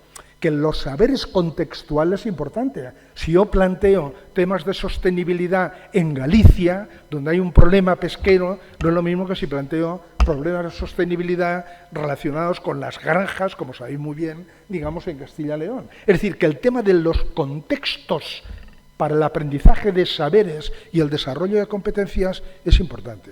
Y esto, en el planteamiento competencial anterior, se había obviado y había quedado como desgajado, hasta tal punto que no es inusual asistir a aquellas discusiones de ¿tú estás a favor de las competencias o de los contenidos? Pues no, oiga, no. Digamos, yo estoy a favor de las competencias y de los contenidos. Porque es que, no de contenidos cualquiera, sino de unos contenidos que son necesarios para desarrollar esas competencias con ese alumnado aquí y ahora, y en este contexto. Y eso es lo que intentan hacer, digamos, estas competencias específicas. Y el tercer elemento que os quería señalar es este de los currículums sobrecargados, ¿no? Hace mucho tiempo que me tiene comida la moral este tema, porque siempre digo, si a todos los que estamos aquí nos pasan el examen de titulación de la ESO, de las especialidades que no son las nuestras, suspendemos todos. Yo primero, digamos, suspendemos todos. ¿Qué quiere decir eso? Quiere decir, digamos, que o muchas de las cosas que hemos aprendido nos han servido para aprender otras, pero que entonces igual hubiéramos podido quizá aprenderlas aprendiendo otra cosa, que no hubiera sido obligatorio y que nos hubiera gustado más, ¿no? O no era necesario aprenderlas. O cuando las necesitemos, ya las aprenderemos. Yo hay muchas cosas que no aprendí cuando estudiaba y que no he podido aprender después y que tengo ansias de poder aprender algún día. Tengo ganas de decir, el día que pueda me dedicaré a aprender tal cosa y tal cosa. Eso es un aprendizaje deseable, pero no es un aprendizaje básico. No me ha imposibilitado a mí, digamos, desarrollar un proyecto de vida personal y profesional. A mí y a todos nosotros. ¿Qué quiere decir con esto? Que deberíamos hacer un esfuerzo cuando hagamos los currículos de realmente diferenciar aquello que, si uno no aprende cuando toca, es muy difícil que lo pueda aprender después, porque supone un esfuerzo enorme. No es seguro que pueda. Y además condiciona negativamente al desarrollo posterior de aquello que si uno no aprende durante la ESO, pues lo puede aprender después, porque no pasa nada y se puede aprender luego de una manera relativamente fácil. Y yo no digo que haya que bajar los currículos ni los niveles, digo que cuanto más se aprenda, mejor, pero que habría que diferenciar aquello que sí o sí es necesario que todo el mundo aprenda, de aquello que cuanto más aprenda mejor, pero no necesariamente todo el mundo el mismo. Porque aquí es donde viene la personalización y la posibilidad de conectar con intereses, objetivos, preocupaciones del alumnado, garantizando lo básico e imprescindible para todo el mundo. Y esta reflexión, digamos, en los currículos hasta ahora no se ha hecho. Y yo, sinceramente, no quiero ser pesimista, dudo que ahora seamos capaces de hacerlo, porque el peso, la tradición, digamos, es fuerte. Y costará, pero bueno, hay que seguir diciéndolo para ver si algún día, poco a poco, digamos, vamos avanzando en esa dirección, ¿verdad? El segundo principio es el de la personalización, el segundo aspecto del currículum. El enfoque curricular de la LOE tiene estas tres patas que os decía antes: el enfoque competencial, la personalización del aprendizaje y la autonomía curricular de los centros. La personalización del aprendizaje no me voy a detener porque ese sí que sería claramente otra conferencia muy interesante, por cierto, pero hay estrategias contrastadas hoy en día que no garantizan, evidentemente, que su aplicación lleve inexorablemente a que el alumnado consiga realmente dar sentido y valor personal a lo que aprende, pero que sabemos que cuando se dan, sobre todo cuando se dan muchas de ellas, la probabilidad de que eso suceda es mucho mayor. Y que están hoy en día, de alguna manera, codificadas en estrategias de actuación perfectamente conocidas y fundamentadas y formalizadas. O sea que están ahí al alcance y al conocimiento de cualquiera, ¿no? Aquí hay algunas. Uno, hoy en día sabemos que incorporar los intereses de aprendizaje del alumnado a las actividades de aprendizaje pues es fundamental. Y eso, en fin, parece mentira, diríamos, y cómo los psicólogos del aprendizaje hemos tardado tantísimos años en darnos cuenta de eso, ¿no? Porque es algo que está al alcance de cualquiera. Yo no es verdad, digamos, que me tenga que... Es decir, yo aprendo algo cuando me interesa, y cuando me interesa no hace falta que me motive nadie, me motivo, porque eso responde a mi interés, y hago lo que sea, y se me pasan las horas volando, y no me he dado cuenta. Ahora, por mucho que sea importante y que algo tengo que aprender, si no me interesa, la motivación es algo que realmente me tiene que venir de fuera, extrínseca y muy fuerte, ¿no? Porque es difícil. La capacidad de decisión del alumnado. ¿Alguien tiene alguna duda de que cuando uno tiene capacidad para decidir, siempre que esté tutorizado, y siempre que le ayuden a decidir, y que le den más espacio en la capacidad de decidir a medida que avance en el aprendizaje, esto es otro elemento fundamental para engancharse en aquello que está aprendiendo, pues otro de los principios fundamentales. Tercero, conectar los aprendizajes y las experiencias de aprendizaje de dentro y de fuera de la escuela. Yo siempre, cuando estoy con profesores, muchas veces les digo, oye, vosotros sois y vosotras sois orientadores y sabéis mucho más del alumnado que la mayor parte del profesorado, que no es orientador. Generalmente los profesores y personas que no son orientadores, generalmente, por supuesto siempre hay excepciones, saben poco de lo que hacen sus alumnos fuera de clase, de lo que hacen, de lo que les interesa, de lo que aprenden, de lo que no, de si van o no van a excursiones con su familia, si van o no a museos, si van o no a espectáculos, qué es lo que les interesa. Bueno, pues ahí tienen experiencia de aprendizaje que cada vez pueden ser más decisivas también para lo que aprenden o no dentro de las instituciones escolares. Es decir, la conexión, no de los aprendizajes, sino de las conexiones de aprendizaje, de las experiencias de aprendizaje dentro-fuera, es otro de los elementos que hoy en día tenemos identificados como fundamentales para promover el sentido y el valor personal de los aprendizajes escolares. Y la reflexión. Algunas de estas cosas, permitidme que os diga que no son difíciles de aplicar. La reflexión de todo el examen es fundamental. Claro, la clave aquí es el enfoque competencial. Deberíamos entender con mucha claridad qué quiere decir las competencias y aprender por competencia. Pero muchas veces, mucha gente piensa que aprender por competencias quiere decir hacer, y que lo que importa es hacer, no saber. No, digamos, saber, claro que sí, ser competente en algo es saber hacer algo y ser reconocido por los otros como alguien que sabe hacer algo. Pero para saber hacer algo hay que reflexionar mucho sobre lo que uno es capaz de hacer. Y la reflexión es un aspecto importantísimo del aprendizaje competencial y para dar sentido y valor a lo que uno aprende y para construir identidades de aprendiz habilitadoras, como decíamos antes, porque es cuando yo reflexiono sobre cómo aprendo, en qué condiciones aprendo mejor, qué es lo que me cuesta más, cómo pido ayuda, porque a veces pido ayuda y no me la dan, cómo debería pedirla para que me la den, cómo puedo aprovecharla. Cuando yo hago estas reflexiones, cuando no solamente aprendo cosas, sino aprendo cosas sobre mí mismo como aprendiz. Y eso es lo que quiere decir construir una identidad de aprendiz habilitadora.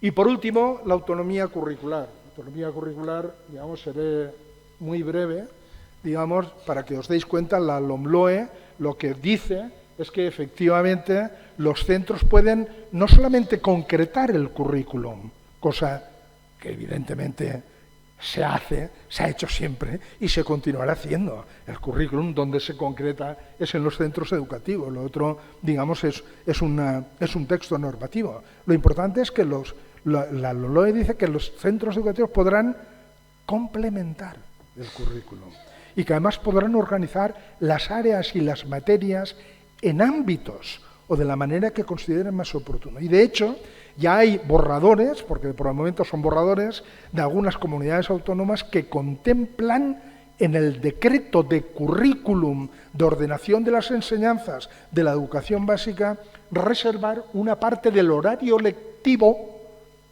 para que los centros lo dediquen a ampliar las áreas, materias o a organizar ámbitos de la manera que consideren más conveniente.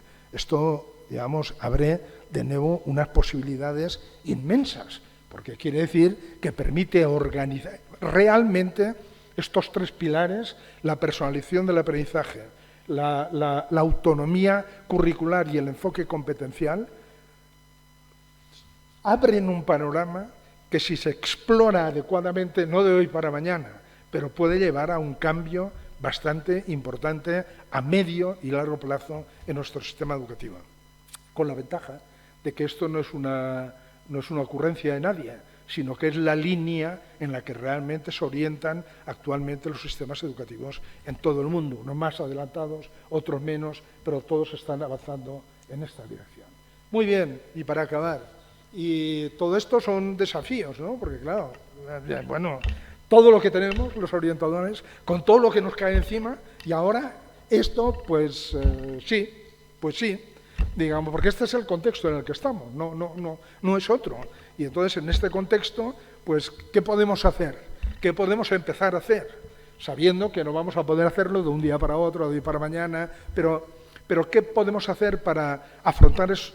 Para evitar esos riesgos, sobrepasarlos, resolverlos y sobre todo aprovechar las oportunidades, porque eso nos abre espacios de actuación muy grandes. Yo diría, primero, que me parece que no es menor, situar el aprendizaje y la mejora de los procesos de aprendizaje de todo el alumnado en el foco de la intervención de los equipos, servicios y profesionales especializados en orientación educativa.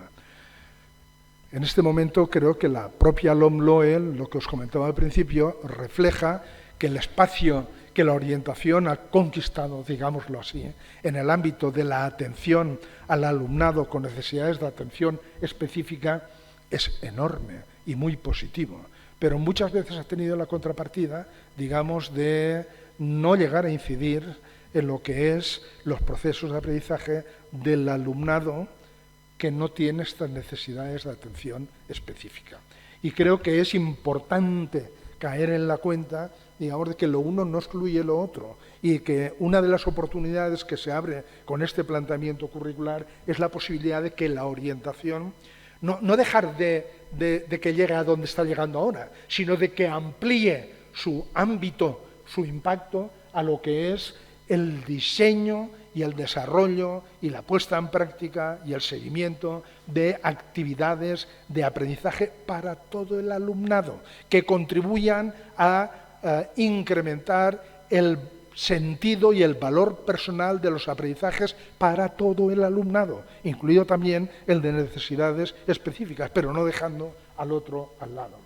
Por lo tanto, la atención a la diversidad no puede ni debe centrarse, a mi juicio, únicamente en el alumnado con necesidad específica de apoyo educativo, sin que eso quiera decir, entiéndaseme bien, que esto no me parezca importante y que no me parezca, digamos, un logro fundamental que se ha conseguido. Pero creo que el reto en este momento y las oportunidades van en esta línea de apertura, digamos, a poner en el centro los procesos de aprendizaje de todo el alumnado. La personalización del aprendizaje es un principio pedagógico general. Con la personalización del aprendizaje, Todos los alumnos son diferentes y alumnas, todos tienen sus intereses, todos tienen, digamos, sus opciones de aprendizaje, todos tienen sus necesidades básicas de aprendizaje imprescindibles a garantizar, pero todos tienen también su margen, digamos, de aquello que conecta con sus intereses, con sus expectativas, con sus objetivos, y eso es lo que quiere decir, digamos, personalizar. Otra segunda cosa que se puede hacer, yo diría, revisar los ámbitos de actuación de la orientación educativa en los centros escolares, a la luz de lo que plantea, digamos, el nuevo enfoque curricular o el nuevo modelo curricular. Y ahí me parece que está muy claro, ¿no? Yo diría, una de las cosas que se deberían hacer, me consta que muchos centros ya se hace, digamos, pero que habría que reforzar e incrementar es, uno, potenciar el trabajo conjunto con el profesorado, no con el profesorado de educación especial, ni el de atención, ni el de audición, lenguaje, ni los PTs, no, con el profesorado, entendido como asesoramiento colaborativo en la puesta en práctica de un currículum competencial. Es decir, el desafío que supone aplicar un currículum competencial va a ser lo que va a dominar la dinámica de los centros educativos en los próximos 5 años, si todo va bien, y esperemos que vaya bien, porque va a ser, digamos, una exigencia grande para los centros educativos. La orientación no puede quedarse al margen de eso. Ha de insertarse en ese trabajo, poniéndose ahí como un elemento fundamental, porque los orientadores y las orientadoras son los especialistas del sistema en el conocimiento sobre los procesos de aprendizaje. Los didactas específicos son didactas específicos y las didactas específicas son didácticas específicas, pero las orientadoras y los orientadores son los que tienen el conocimiento experto sobre los procesos instruccionales generales basados en el análisis de los procesos de aprendizaje. Y lo que pueden aportar ahí no lo pueden aportar los otros. Por lo tanto, en su caso, que veíamos al principio, habría que añadir esto. En su caso es en la implementación de un currículum competencial y orientado a la personalización del aprendizaje. Y los equipos directivos, todos sabemos, yo creo que todas las que sois orientadoras con experiencia en centro y todos los orientadores sabemos que para que nuestro trabajo tenga éxito, el papel de los equipos directivos es absolutamente fundamental. El trabajo de los equipos directivos van a ser otros de los grandes demandados. Cuando la LOMLOE dice, no, los centros educativos podrán organizar ámbitos, juntar materias, áreas, y tendrán, no sé, y los decretos dicen, no sé, 4 horas y media, 4 o 5, no sé, para organizarlo curricularmente como quieran. ¿Qué van a hacer los equipos directivos? Van a tener un problema, van a necesitar ayuda, van a necesitar apoyo, van a necesitar asesoramiento también ahí. Por lo tanto, el asesoramiento a los equipos directivos en este proceso me parece que es otro de los ámbitos absolutamente fundamentales. Y luego, lo último que yo diría, esto ya reconozco que es más bien una denia mía. Yo siempre he pensado que mientras los procesos de formación del profesorado vayan por una parte, los de innovación por otra y los de investigación por otra, vamos mal. Es decir, porque la innovación se hace en los centros, la formación los ICES o quien corresponda según los lugares, o las universidades, o los CRPs, y la investigación en la universidad. Y de vez en cuando se hablan, pero poco más. Esa investigación al final es poco útil para la innovación rara vez repercute en la formación y nada de todo esto, digamos, repercute en la investigación y en avanzar el conocimiento, digamos, sobre los procesos educativos. Creo que uno de los grandes desafíos, y ahí ya no es algo que podamos hacer los orientadores y las orientadoras, más allá de reivindicarlo, y es que queremos que se pongan en marcha proyectos que articulen la investigación, que hoy en día se lleva a cabo básicamente en las universidades, pero no mucho más allá, en la mayoría de los sitios, con todas las excepciones. Como siempre, los procesos de innovación que se llevan a cabo, y algunos muy interesantes, pero en unos centros muy escogidos, donde hay unas características particulares, y la formación que se lleva a cabo desligada muchas veces de lo que son el proceso de innovación y la investigación. Reivindicamos que estos tres procesos vayan juntos y que tengan los centros educativos como eje fundamental de actuación. Creo que ese es otro de los aspectos absolutamente fundamentales. Y termino. Hay que transitar, o sea, todo lo que he dicho antes Se añade a todo esto que la orientación educativa que tenemos ahora es una orientación educativa como el sistema educativo. Nosotros tenemos un sistema educativo que en realidad está basado en un tipo de educación, que es la escolarización, y responde a una visión de la educación que es un tipo de educación, que es la educación formal y escolar. En el panorama de la nueva ecología del aprendizaje, la educación tiene que responder más bien a una estructura en red, donde estén conectados en red los diferentes contextos de actividad que ofrecen oportunidades y recursos para aprender al alumnado. Y en estas redes, los centros educativos han de seguir teniendo un papel fundamental, porque son los únicos que tienen y que pueden cumplir esta función, digamos, de aprovechar todos esos recursos, pero de la red. Es decir, hemos de pasar de una orientación educativa vinculada estrictamente a lo que es el centro, a unos modelos de orientación educativa que respondan a unos modelos educativos de educación distribuida e interconectada. Porque hoy el aprendizaje, la nueva ecología del aprendizaje, ya no es un aprendizaje concentrado en un lugar y en un espacio, sino que es un aprendizaje distribuido y, desgraciadamente, no siempre interconectado, porque esa interconexión no se hace desde la única institución que tiene los recursos y que está ubicada y tiene la capacidad institucional para hacerlo, que es el sistema de educación formal.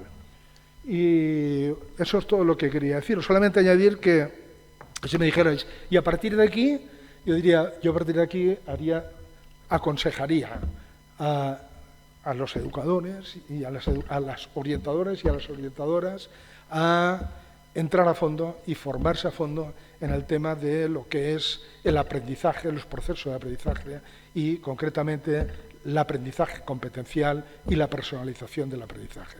Me parece que en la medida en que los orientadores y orientadoras puedan dar respuesta a las necesidades crecientes de asesoramiento del profesorado y de los equipos directivos en estos ámbitos, vamos a ser capaces todas y todos de superar los riesgos que se planteaban y de aprovechar estas oportunidades que se nos abren.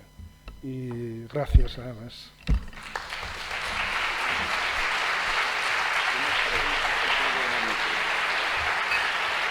Gracias, César. Como a todos nos tienta realizar alguna pregunta con planteamiento, nudo y desenlace, os voy a rogar de rodillas que os ciñáis únicamente a los dos signos de interrogación y en oraciones simples, sintagma nominal y sintagma predicativo. Así es que levantáis la mano, con lo fácil que es decir que no te enrolles, es lo que nos enseñaron. Levantáis la mano y alguien habrá que, con bonita voz y bien alto, nos la haces llegar.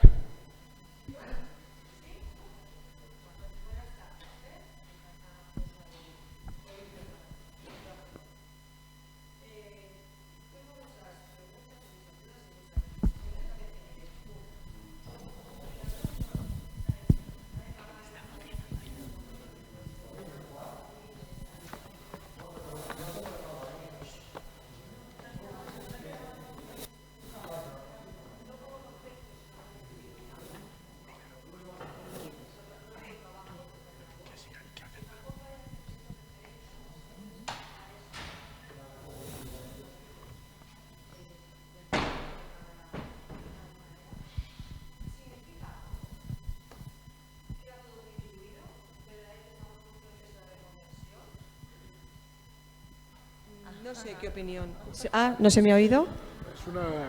Es una pregunta que casi se ciñe a lo que se pedía, pero que la respuesta es imposible, porque responde a muchas cosas. Yo respondo a muchas cosas, unas yo creo que pueden ser positivas y otras no. Bueno, no sé si quiero repetirla por si no la ha oído el resto. Bueno, la pregunta era que la LOMLOE no hace referencia a nuestra función, a la orientación educativa, a la figura de orientación, no como concepto, ni a los servicios educativos, que en cada comunidad funcionan de una manera diferente, tiene un significado, para mí es significativo, ¿no?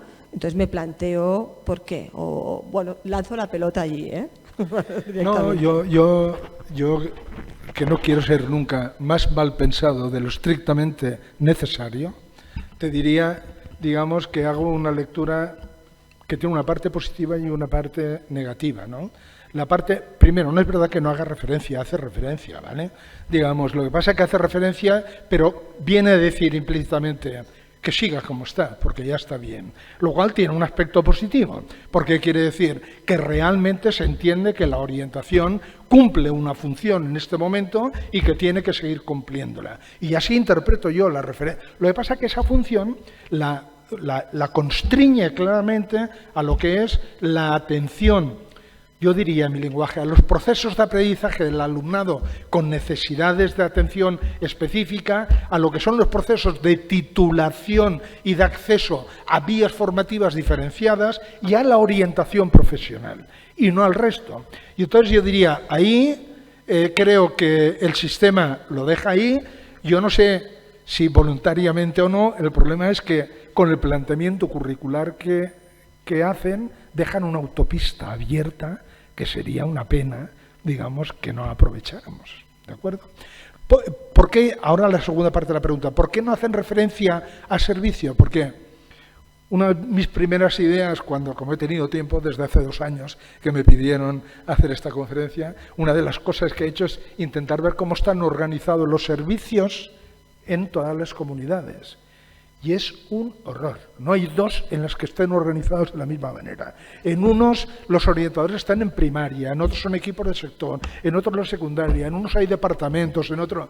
Claro, yo no estuve en la ley, ni haciendo la ley, pero me imagino que quien estaría ahí diría, ¿y aquí qué decimos sobre servicio? Primero, yo creo que las leyes no deben entrar a ese nivel de precisión y que está muy bien que las comunidades tengan autonomía. Y segundo, la diversidad y la disparidad, digamos, es tal que se hacía difícil poder hacer alguna alusión que no fuera tan genérica esa de los servicios o equipos, o bueno, no equipos, no, creo que dicen servicios o instancia o no sé qué, digamos, y yo creo que son esas. Por tanto, resumiendo, una lectura negativa o positiva, según se mire, es que se reconoce que ese espacio está cubierto y está bien cubierto por la orientación. Para mí tiene un aspecto positivo, quiere decir el reconocimiento, y un aspecto negativo que de alguna manera implícitamente te constriñen ahí, a esos 3 puntos en su caso es esto. Pero también, como decía, ahora, porque los centros van a pedir orientación, asesoramiento, apoyo en lo que es... Van a pedirlo porque no va a ser fácil, Y como no va a ser fácil, van a pedirlo. El problema, yo más bien diría, obliguémonos nosotras y nosotros a responderlo. Cuando lo pidan, ¿estamos preparados para hacer eso? Porque si no estamos preparados, ahí venía mi comentario final. Démonos prisa, porque esa formación la necesitaremos si queremos aprovechar estas oportunidades. Formación que convendría que viniese desde las universidades también. Las nuevas generaciones tendrían que estar muy enfocadas a un nivel pedagógico alto. O sea, con esta visión que no tenemos que intervenir únicamente en el alumnado con necesidades para dictaminar o para decir si promociona o no promociona, sino hay que ser líder pedagógico, hay que poder trabajar en red, hay que saber de la institución, hay que saber de sistemas. Eso requiere una formación importante, ¿eh? Los antiguos nos tendremos que poner las pilas, pero los nuevos, la universidad del currículum creo que podría cambiar un poco. ¿Hay alguna otra intervención? Ir levantando la mano, creo que es la primera. Javi, bueno, aquí a primera fila de tu izquierda. Mientras te llega el micrófono, las oraciones subordinadas solo para el ponente y también le pondré límite si es menester. Hola, buenas tardes. A mí me ha dado la sensación de que se carga mucho sobre los hombros de los orientadores de la necesidad de asesorar a los compañeros y, por ende, de sensibilización hacia la implementación del aprendizaje competencial. En nuestro caso, por ejemplo, desde que salió la nueva ley, vemos una resistencia considerable hacia cómo se organizan los nuevos aprendizajes. Gracias. ¿Cuál es su opinión sobre esto? Bueno, es decir, tengo experiencia de haber vivido varios intentos de procesos de cambio, digamos, de fondo, y no conozco ninguno que no haya tenido que enfrentar resistencias importantes. Es más, yo te diría, cuanto más significativo es el cambio, digamos, más suele haber resistencias lógicas, porque supone que hay cambio, digamos, sobre lo que son comportamientos bastante instalados. Delante de eso, yo diría, eso es algo propio de los cambios sistémicos. Cuando uno se plantea un cambio sistémico, tiene que plantearse actuaciones coordinadas desde diferentes ámbitos, sostenidas en el tiempo y con tiempo, y no pretender que todo el mundo vaya al unísono haciendo lo mismo en todo momento. Habrá centros que podrán avanzar muy rápidamente, porque de hecho ya lo están haciendo. Hay algunos centros que ya están plenamente en este tipo de dinámicas y habrá otros que necesitarán mucho tiempo, mucho apoyo y la labor de la Administración educativa y también de las orientadoras. Y los orientadores es ser capaces de detectar ese tiempo y ese tempo, y de ajustarnos a eso. Y de la misma manera que hemos de decir, hay que respetar los ritmos de aprendizaje de las personas y del alumnado, hay que respetar los ritmos de cambio posible de las instituciones y de los centros. Y no todos los equipos son iguales, y no todo. Por lo tanto, yo diría, no me extraña que haya la resistencia, no deben asustarnos. Es decir, debemos tener claro, uno, que son lógicas, que son respetables, que no hay que reaccionar nunca delante de esas resistencias con elementos descalificadores, y hay que intentar avanzar lo que se pueda y tener muy claro cuál es la dirección y qué es lo posible en cada momento, sin perder el norte. Y yo diría, eso es lo que hemos de hacer. No me extraña, pero si te consuela algo, te diré, yo tengo bastante contacto con centros y profesores, aunque esté en la universidad, digamos, pero pues sí, por las investigaciones y también por el contacto con equipos de orientación y centros de secundaria, y te diría que las resistencias que veo, comparadas con las que he visto en otros momentos, me estoy refiriendo a la LOCSE, en el momento que pasamos la escolarización de los 14 a 16, digamos, y que a una inmensa mayoría del profesorado de bachillerato se le tuvo que decir, no, oiga, no, es que ustedes ya no enseñan y quien quiera aprender que aprenda, es que ustedes enseñan para que aprenda a todo el mundo. Eso generó, digamos, una resistencia lógica y comprensible, y tenían su razón de ser en muchos casos, porque para hacer ese cambio se requieren recursos, tiempo, paciencia, claridad y sostenibilidad, y no tomar unas medidas y luego otras que vayan contradictorias y en sentido, y eso, bueno, pues son exigencias que esperemos, confiemos y pidamos a las administraciones educativas que las tengan, y nosotros también que tengamos la formación para, como decía la compañera, ¿no?, digamos, ¿qué? Y que nos... sí, las universidades. Todo el mundo. Sí, sí, lo de las universidades, pero yo, si esto fuera público, digamos, que está estudiando en este momento para orientadores u orientadoras, básicamente, por mi impresión es que sois orientadoras y orientadores en ejercicio. Por eso cuando yo terminaba diciendo, ¿esa formación la tenéis que se va a necesitar? Pues yo, si en este momento me dijera alguna asociación, ponemos en marcha, impulsamos actividades de formación, ¿sobre qué? Yo diría, aquí, currículum, competencial, personalización, cambio en sistemas. Y a las universidades, por supuesto, les diré, oiga, los próximos, por favor, digamos, pero eso yo tengo la impresión de que también tiene su parte, en algunos sitios será más fácil y en otros más difícil, como en otras partes.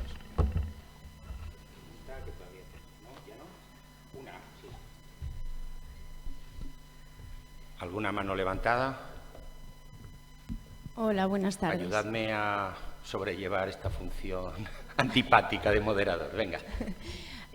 Cuando comentabas que la orientación educativa tiene que transitar hacia contextos no escolares, no sé si, y actuaciones en red, no sé si hay alguna experiencia o algún proyecto que te guste cómo está funcionando y que nos puedas decir.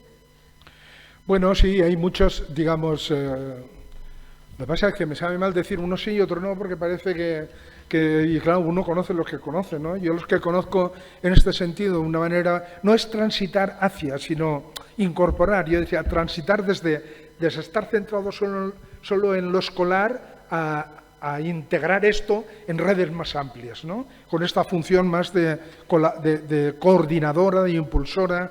Yo diría que en Cataluña tenemos una experiencia que no es de la Administración, que es impulsada por una fundación que se llama Jaume Bofill, que se llama Educación 360, donde hay muchas experiencias, algunas fantásticas, otras no tanto como todas, porque hay experiencias de muy diverso tipo, en donde realmente lo que se hace es que centros e instituciones de la zona, que sean centros de juventud, museos, bibliotecas, incluso, digamos, escuelas de música, instituciones varias, se organizan para hacer un proyecto educativo con los centros educativos, digamos, no al margen sino incorporado dentro de lo que es el proyecto educativo de los centros para que algunos aprendizajes utilicen esos recursos, porque ¿qué es lo que pasa? Me permite, moderador, una disquisición.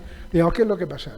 Es que hoy en día los niños y las niñas, las jóvenes, cuando acceden a contextos de actividad ricos, no escolares, ¿a través de dónde acceden? De las familias, y según, no es de la escuela, sino de las familias. Es verdad, siempre pensamos, de clase social condicionan la elección de la familia, pero no condicionan únicamente, de la escuela, no condicionan únicamente la elección de la escuela. Hoy en día condicionan también, digamos, el acceso a todos estos otros espacios que ofrecen unas oportunidades y recursos para aprender, algunos de una riqueza increíble y otros de una pobreza total y absoluta contraproducente. Claro.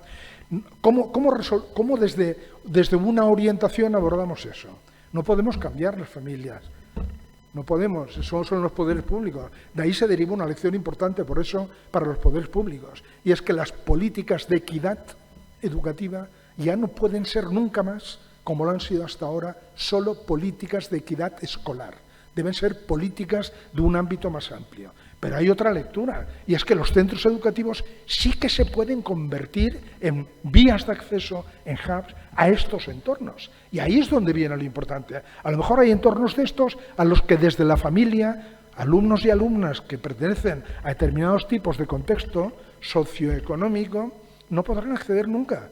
Pero si desde el colegio y el instituto conseguimos crear un proyecto, digamos, que garantice que el alumnado pueda ir ahí, esto se puede conseguir. Y así podremos a lo mejor llegar a intervenir en trayectorias individuales de aprendizaje que quedándonos únicamente en la escuela no podremos nunca. Y experiencias de este tipo, en este proyecto, que es amplio, y muchas de estas experiencias están en red, o sea que podéis acceder a ellas, ponéis Educación 360, digamos, y además, digamos, está todo en catalán, pero os digo hay un programa que se busca en internet, se llama Soft Català, todo junto, que es un traductor mejor que Google del catalán al castellano. Es decir, que con Soft Català lo traducís absolutamente todo, y bien traducido en general.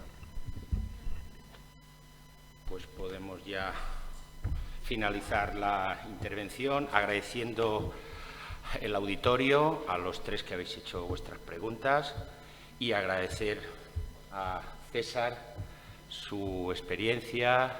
Yo le voy a desear que la vida le mantenga lucidez por muchos años, con la que nos ha obsequiado, y que yo lo pueda ver. Muchísimas gracias, César.